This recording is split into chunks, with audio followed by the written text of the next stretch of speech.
بسم اللہ الرحمن الرحیم۔ السلام علیکم۔ عمران خان صاحب کے لیے خوشخبریوں کا سلسلہ شروع ہو چکا ہے۔ ان کی محنت، ان کی کوشش، ان کی لگن رنگ لے کر آ رہی ہے، اور آپ دیکھیے کہ کس طرح سے ان پر قاتلانہ حملہ تک ہوا، کیا کچھ ان کو کہا گیا، کتنے کیسز ان کے خلاف بنائے گئے۔ پاکستان کی تاریخ میں اس کی مثال نہیں ملتی، لیکن عمران خان ڈٹے رہے اور عوام کے پاس گئے، عوام سے ان کی حمایت مانگی، عوام سے ان کی سپورٹ مانگی۔ پاکستان کی تاریخ میں اس طرح کے جلسے بلکہ دنیا میں ہی کم دیکھا گیا۔ پاکستان کی تاریخ میں تو کبھی نہیں ہوا کہ ایک وزیر اعظم کو نکالا جائے اور لوگ اس طرح سڑکوں پر آ جائیں۔ اور بلکہ کسی نے کہا کہ عجیب منظر ہے پاکستان میں کہ پہلے کوئی آرمی چیف جاتا تھا، ریٹائر ہوتا تھا تو افسردگی کا اظہار کیا جاتا تھا، اور وزیر اعظم کو نکالا جاتا تھا خوشی کا اظہار کیا جاتا تھا۔ لیکن اس دفعہ پاکستان میں سب الٹ ہو گیا، اور عمران خان صاحب کی عوامی مقبولیت کا اعتراف اب اداروں کو بھی کرنا پڑ رہا ہے۔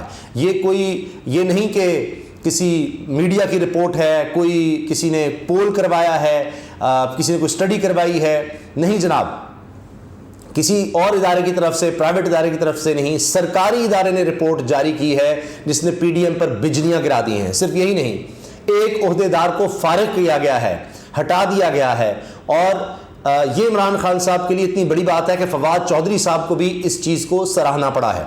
ایک وہ وقت تھا کہ وہ ادارہ جو پی ڈی ایم کی ٹیم بنا ہوا تھا، اور عمران خان صاحب برملا اس چیز کا اظہار کرتے تھے کہ الیکشن کمشنر جو ہے یہ تو نون لیگ کا لگایا ہوا ہے، یہ نون لیگ کا آدمی ہے، یعنی عمران خان صاحب کو دھوکہ دے کر یہ لگوایا گیا۔ اسٹیبلشمنٹ نے کہا تو اس کو لگا دیا گیا، چیف الیکشن کمشنر کو، سکندر سلطان راجہ کو۔ اب وہی سکندر سلطان راجہ جو عمران خان کے خلاف ان کی جماعت کے خلاف لگ بھگ 20 فیصلے دے چکے، عمران خان صاحب کے خلاف ممنوع فنڈنگ کا فیصلہ دے چکے، توشہ خانہ کا فیصلہ دے چکے، ان کے نااہلی کی طرف بلکہ ان کو کرمنل پروسیڈنگ کے لیے کہا گیا جی وہ چلائیں، ان کی پارٹی کو جو ہے ان کے خلاف جایا جائے، اس کو کوئی ختم کر دیا جائے، یہ سب کچھ کر چکے۔ اور پی ڈی ایم کے لیے آج تک وہ کہ جی ان کے خلاف تو یا پیپلز پارٹی اور نون لیگ کے فنڈنگ کا معاملہ بھی نہیں، ابھی تک اس کا فیصلہ نہیں آ سکا، تو بڑا کچھ کیا۔ لیکن اب وہی الیکشن کمشنر ہے جو اپنے ترجمان کو ہٹا دیتا ہے۔ وجہ کیا کہ جی اس نے عمران خان کے بیان کے حوالے سے بات کی۔ اب 26 نومبر کو عمران خان صاحب کا بیان آیا کہ ہم اسمبلیاں تحلیل کر دیں گے، تو ترجمان نے فوری طور پر، ہارون شنواری نے فوری طور پر بیان جاری کر دیا کہ جی ہم تو یہ اسمبلیاں تحلیل کریں یا استعفے آئے، ہم ضمنی الیکشن کرا دیں گے، ہم جناب مقررہ مدت میں کرا دیں گے، فنڈز کی بھی انہوں نے بات کر دی، سارا کچھ کر دیا۔ چیف الیکشن کمشنر نے کہا کہ جی یہ ہم سے پوچھے بغیر کہا گیا ہے، ہم سے بات نہیں ہوئی، لہٰذا اس کو ہٹایا جا رہا ہے۔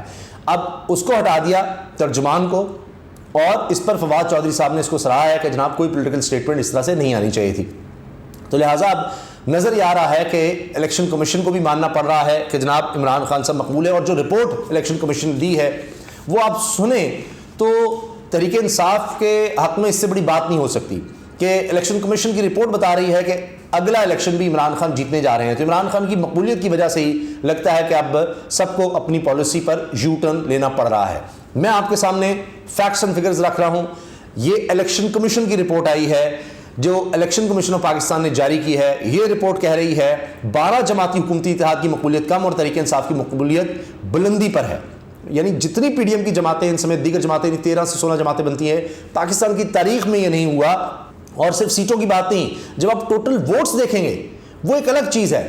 یعنی ایک تو ہے کہ آپ نے سیٹ جیت لی، ٹھیک ہے، اس میں آپ نے مقبولیت ہے تحریک انصاف کی، لیکن باقی 16 جماعتیں مطلب اپنے ان کے ووٹ تو ہوں، کہیں تو وہ جیت کر کوئی بڑے مارجن سے جیتے ہیں، یا تحریک انصاف جیتے تو چلو کم مارجن سے جیتے، اور وہ چونکہ 16 جماعتیں ہیں جہاں تحریک انصاف کو رائیں تو زیادہ مارجن سے رائیں، کیونکہ سب کے ووٹ ہیں، اس میں نون لیگ کا ہے، اس میں پیپلز پارٹی کا ہے، اس میں ایم کیو ایم کا ہے، اس میں فضل الرحمان صاحب کا ہے، اس میں عوامی نیشنل پارٹی کا ہے، اس میں بلوچستان عوامی پارٹی کا ہے، اس میں دیگر جماعتوں کے ووٹس ہیں جو تقریباً 16 کے لگ بھگ بنتی ہیں، 13-16 جماعتیں ہیں، تو ان سب کے ووٹ بھی تو شامل ہیں۔ تو ان کا کیا ہو رہا ہے؟ تو اب آپ دیکھیے کہ رپورٹ کیا کہہ رہی ہے الیکشن کمیشن کی۔ الیکشن کمیشن آف پاکستان کی جانب سے تحریک عدم اعتماد کی کامیابی اور موجودہ حکومت کے قیام کے بعد سے ملک میں ہونے والے ضمنی الیکشن کے حوالے سے مفصل یعنی تفصیلی رپورٹ جاری کر دی گئی ہے، جس کے اعداد و شمار ظاہر کرتے ہیں کہ 12 جماعتوں پر مشتمل اتحاد اپنی مقبولیت کھونے لگا ہے، جبکہ پی ٹی آئی کی مقبولیت اس کی حکومت کے خاتمے کے بعد مسلسل بڑھی ہے۔ الیکشن کمیشن کی جاری دستاویزات کے اعداد و شمار کے مطابق موجودہ حکومت کے قیام کے بعد ملک بھر میں قومی اور صوبائی اسمبلی کی مجموعی طور پر 36 نشستوں پر انتخابات ہوئے ہیں، ان میں سے 35 نشستوں پر پی ٹی آئی نے حصہ لیا. تو ہم 35 کا موازنہ کریں گے کیونکہ 36 پر انتخابات ہوئے تو حصہ تو 35 لیے، 35 کا موازنہ کر لیتے ہیں. 35 نشستوں پر پی ٹی آئی نے حصہ لیا اور 27 نشستوں پر کامیابی حاصل کی. اس کامیابی کا تناسب 75% رہا، یعنی 35 میں سے 27 سیٹیں تحریک انصاف نے جیتی ہیں جو کہ 75% بنتی ہیں، 3/4. سوچئے ذرا، صرف نشستیں ہی نہیں، اگر حاصل کردہ ووٹ دیکھیں تو ان 35 حلقوں میں جہاں پی ٹی آئی نے الیکشن لڑا وہاں سے اس نے تنہا پرواز کرتے ہوئے مجموعی طور پر 18,59,322 ووٹ حاصل کیے.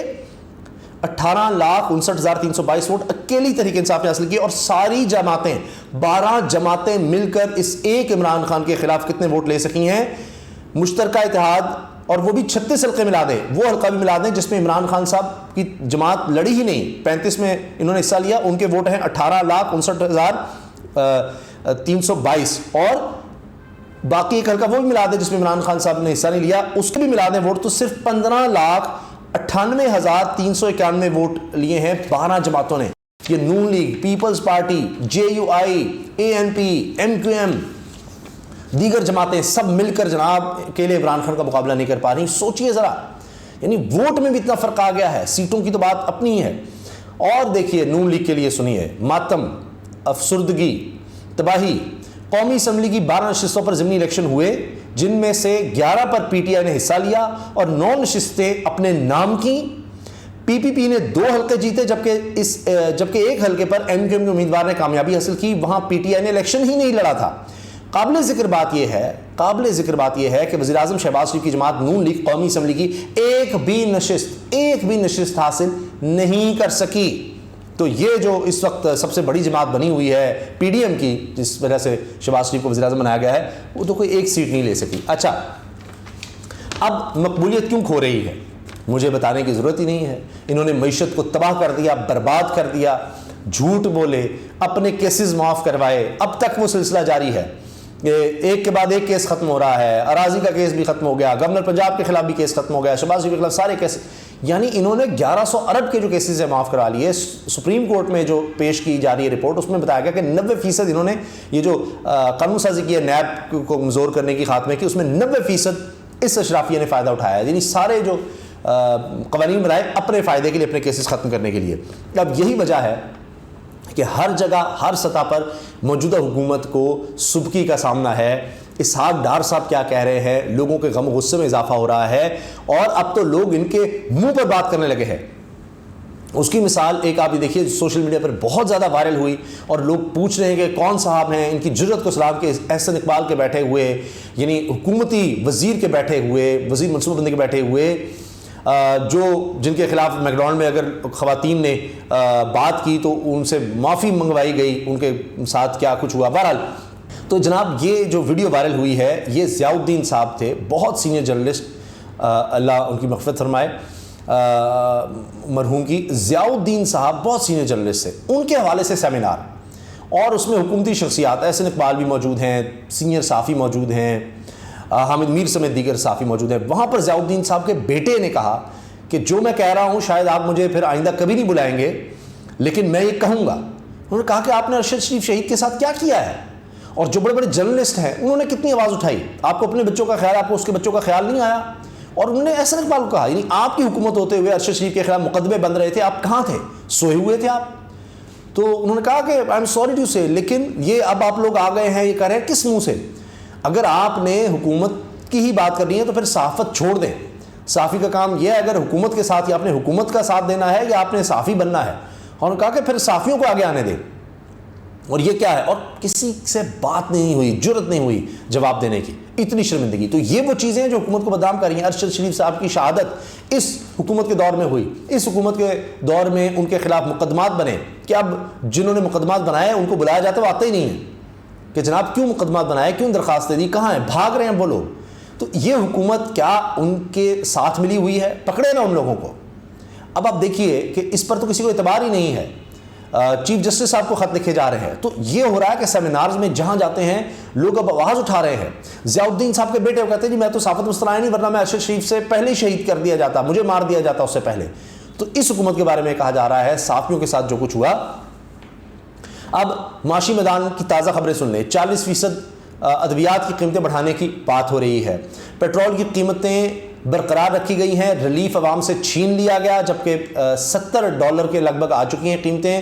عمران خان کے دور میں یہ $125 پر تھی فی بیرل اور اس کے باوجود وہاں پر $150 کا تھا اور یہاں $250 میں بیچا جا رہا ہے. کوئی ریلیف عوام کے لیے نہیں ہے ساکھدار کے پاس, ان کی ٹیم کے پاس. اب یہ ڈالر کا کہتے ہیں جی 200 پر ہم لے کر آئیں گے, اس سے نیچے لے کر آئیں گے, اس سے پیچھے ہٹ گئے ہیں کہ جناب اس کو نہیں ہم کنٹرول کر سکتے, کچھ نہیں اس کا کر سکتے. اور پھر اثاثے فروخت کرنے کی کابینہ کی طرف سے منظوری دے دی گئی ہے. پاکستان کے 2 اثاثے جو ہیں بیرون ملک وہ فروخت کیے جا رہے ہیں. یعنی اب اس طرح سے اپنے پاکستان کے اثاثے بیچ کر یہ حکومت اپنا پیٹ بھرے گی, کابینہ کا پیٹ بھرے گی اور معاملات چلائے گی. یہ جب ہوگا تو کیا ایسی حکومت کوئی مقبول حکومت ہو سکتی ہے؟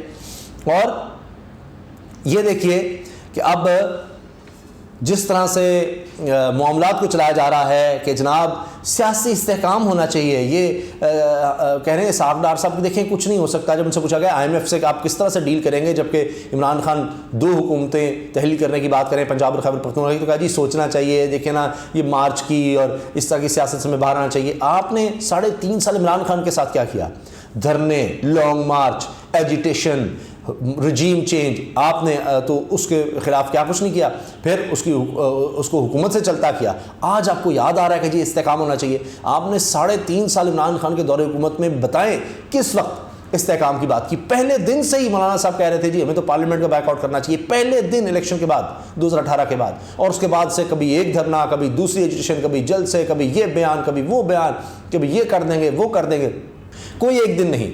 اور 3.5 سال بعد جناب وہی ہوا, وزیر اعظم عمران خان کو ہٹایا گیا رجیم چینج کے چکر میں. اور اب آپ آئے ہیں تو کہتے ہیں جی استحکام چاہیے. اب عمران خان جو ہے نا وہ یہ نہ کرے وہ نہ کرے, آپ کو چلنے دے.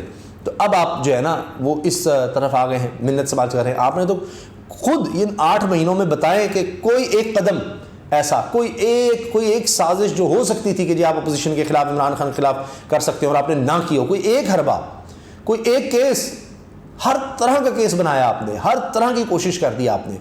تو اب تو قاتلانہ حملہ ہوا تو اس کی FIR نہیں درج ہو پائی. تو یہ سب کچھ آپ نے کر کے دیکھ لیا. آپ عمران خان سے کہہ رہے ہیں کہ جناب وہ کوئی آپ کا ساتھ دے, کوئی یہ جناب استحکام رکھیں, فلاں رکھیں. تو آپ کے پاس تو بڑا ہی استحکام تھا. 8 مہینے آپ کے ساتھ, آپ کے پاس اتنا استحکام تھا, آپ نے اپنے لیے, اپنے خاندانوں کے لیے, اپنی کرپشن کو بچانے کے لیے سارا کچھ کر لیا. 8 مہینے میں آپ کا سب, آپ اگر پاکستان اوورسیز پاکستانی سے ووٹ کا حق چھین سکتے ہیں, آپ اگر نیب لاس چینج کر سکتے ہیں, آپ اگر جناب ہم تعیناتی کر سکتے ہیں, سارا کچھ تو آپ نے کیا ہے. تو اب ہر چیز جناب کہ جی اوہو مہنگائی ہوگی جی عمران خان کی وجہ سے ہوگی, جی پیٹرول جی اوپر چلا گیا جی عمران خان کی وجہ سے ہوگی, جی ڈالر اوپر چلا گیا عمران خان کی وجہ سے, ساری اپنی ناکامیاں کہ جی استحکام نہیں ملا, جی فلاں نہیں ملا. یہ اب ان کی چلنے کی تیاری ہے. ان کو پتہ لگ گیا عمران خان کی مقبولیت کا. اور اب تو الیکشن کمیشن جس کو اپنا کہتے تھے, جس الیکشن کمشنر کے خلاف یہ کہتے تھے کہ جناب ٹھیک ہے وہ ہمیں آ کر ملاقاتیں کرتا ہے حمزہ سے, مریم سے, تو الیکشن کمشنر کہتے تھے جی ہاں جی ہم کوئی چھپ کے تو نہیں ملاقات کرتے ہیں. یا عمران خان نے جب کہا کہ مجھے پتہ ہے کس کس سے ملتے ہیں کیا ہوتا ہے, تو آپ کو تو بڑے چہیتے تھے. تو اب وہ یہ رپورٹس دے رہا ہے کہ جناب مقبول ترین عمران خان ہے, یہ 12 جماعتیں مل کر اس کے قریب بھی نہیں آ رہی.